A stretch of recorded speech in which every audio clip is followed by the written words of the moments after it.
ပစုံလုံးလေးဖိုးလုံးနဲ့တငယ်ချင်းများဖိုးရှိတုံးကစမ်းချောင်းမေးမှာကြောက်ခဲလေးတွေစုဆောင်ရတာဝါသနာပါတဲ့ပစုံလုံးလေးဖိုးလုံးရှိတဲ့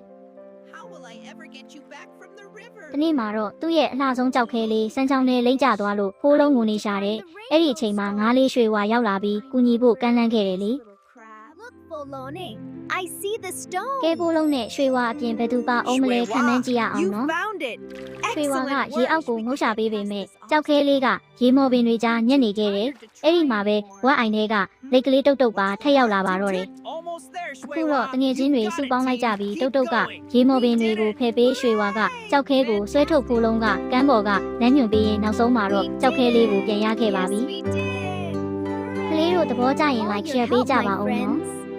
ဖိုးလုံးကသူ့တငယ်ချင်းတွေကိုကျေးဇူးတင်တဲ့အနေနဲ့ကြောက်ခဲလေးတွေလက်ဆောင်ပေးခဲ့ပြီးသူတို့ 3 ယောက်ဟာခွဲမရတဲ့တငယ်ချင်းကောင်းတွေဖြစ်သွားကြပါတော့တယ် Oh, it's beautiful. Truly wondrous, Folone. ကဲကလေးတို့ရေ